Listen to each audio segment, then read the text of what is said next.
Mesdames, Messieurs, bonsoir, ravi de vous retrouver pour cette nouvelle édition du 7 Actu.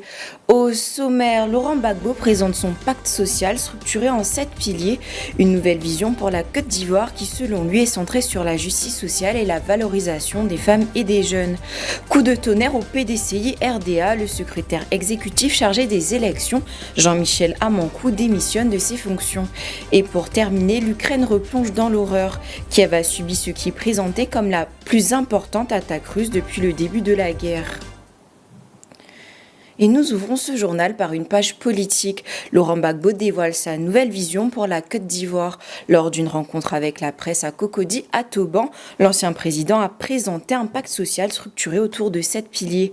Un projet qu'il dit destiné à l'ensemble des Ivoiriens avec l'ambition de promouvoir plus de justice sociale, de valoriser les femmes et les jeunes et de garantir un meilleur accès à la justice. Nous y reviendrons dans nos prochaines éditions. Nous restons dans la sphère politique ivoirienne. Coup de tonnerre au PDCI RDA. Le secrétaire exécutif chargé des élections, Jean-Michel Amankou, démissionne de ses fonctions. Dans une correspondance adressée au président du parti Tidiane Thiam, il évoque des raisons de principe et de convenance personnelle. Abordons à présent le sujet des récentes intempéries. Le gouvernement dresse un nouveau bilan de la saison des pluies. Les intempéries ont fait plus de 50 morts à travers le pays. Face à cette situation, les autorités renforcent les mesures de prévention et appellent les populations à respecter les consignes de sécurité. Écoutons à ce propos Amadou Koulibaly, le porte-parole du gouvernement. Pour ce qui est des inondations que nous avons connues, et notamment cette journée tragique du lundi dernier, le Conseil déplore un bilan particulièrement élevé de 59 personnes décédées cette année, alors que nous ne sommes qu'au début de la saison des pluies.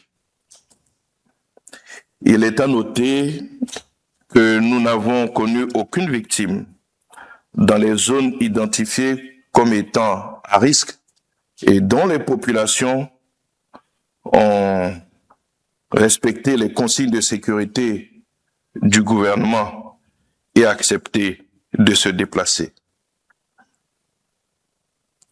Le bilan le plus élevé revient à la commune d'Atekoubé avec une vingtaine de morts, où les populations ont hélas recolonisé des sites d'où elles avaient été déplacées.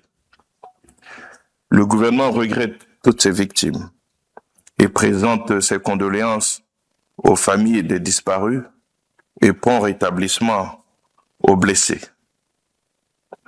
Le gouvernement appelle les populations à respecter toutes les mesures de sécurité qui sont édictées, notamment en quittant les zones identifiées comme à risque.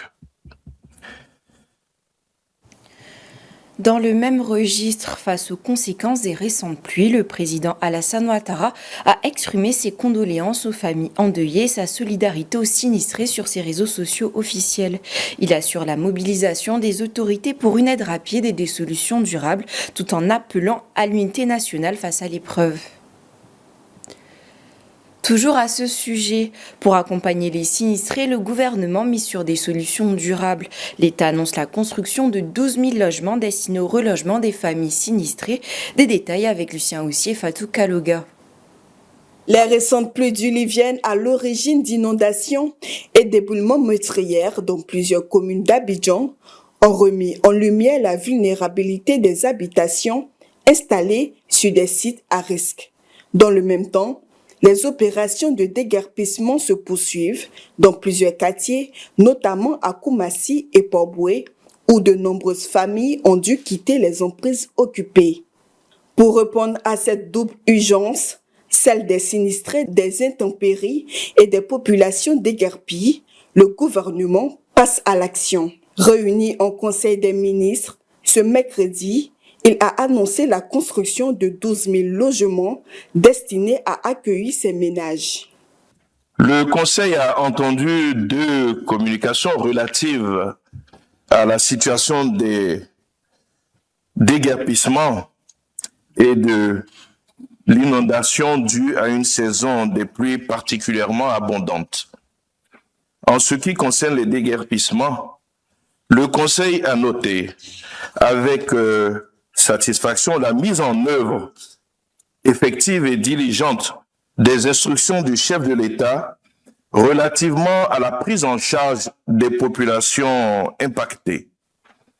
Ainsi, 2 sites de relogement ont été identifiés pour la construction de 12 000 logements à loyer modéré, devant permettre à terme de reloger environ 60 000 personnes. Ce programme de relogement vise à offrir des solutions d'habitat durable aux personnes affectées par les opérations de sécurisation des sites à risque et aux victimes des fortes pluies, avec pour objectif de mieux protéger les populations face aux risques d'inondation et d'éboulement. Sur un terrain de paddle, à présent, le rideau est tombé sur le FIDGOL d'Abidjan 2026 le dimanche 28 juin. Après une semaine de compétition de haut niveau, les meilleurs joueurs et joueuses de paddle ont offert au public des finales spectaculaires marquant la fin de cette première édition. Fidel Kosono et Farini Karidja sont au service.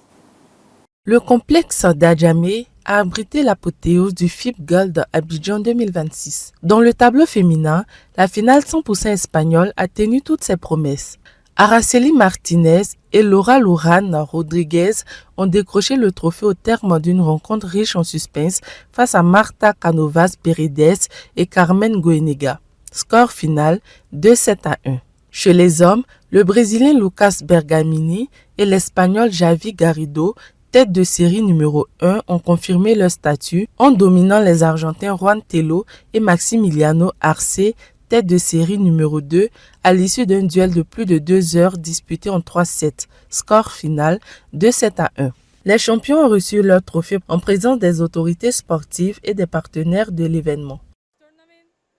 J'ai eu une grande confiance en ma coéquipière, elle se bat jusqu'au bout. Nous avons continué à y croire jusqu'à la dernière balle et cette détermination nous a permis de remporter le tournoi. Nous avons perdu face à cette équipe. Cette fois, nous sommes restés solides jusqu'au bout pour prendre notre revanche. Le comité d'organisation se félicite de l'engouement suscité par cette première édition et dresse un bilan partiel de la compétition. Vraiment satisfait du rendu final. La finale a été incroyable, les matchs ont été super, mais on avait une super finale tant féminine que masculine. Et honnêtement, je suis fier de le dire que nous avons réussi à le faire. Au total, 32 millions de francs CFA de primes ont été repartis entre les équipes qualifiées des quarts de finale jusqu'au vainqueur. Poursuivons ce journal avec l'événement sportif le plus attendu de la planète. C'est tout de suite dans Écho du Mondial.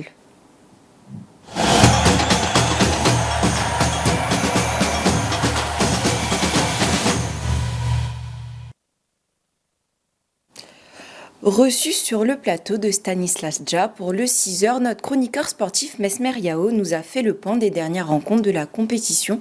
Je vous propose de l'écouter.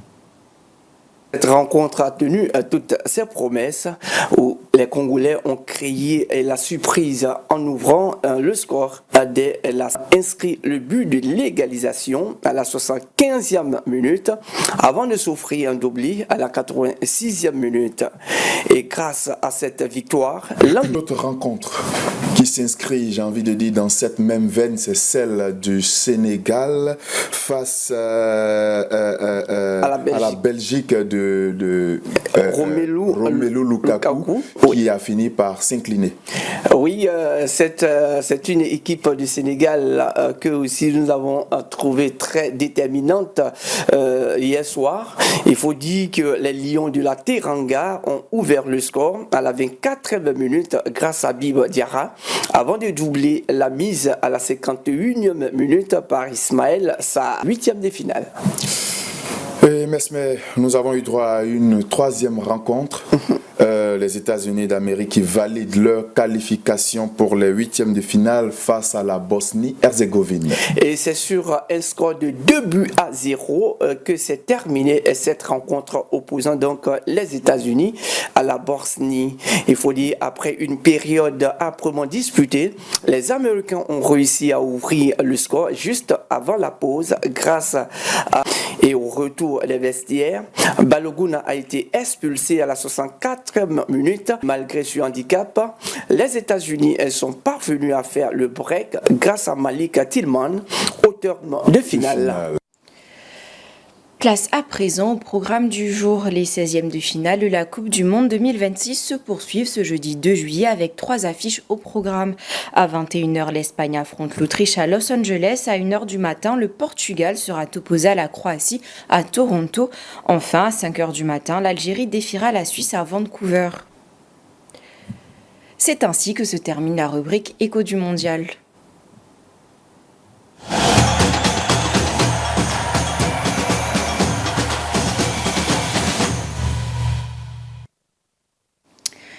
Place à présent à l'actualité internationale.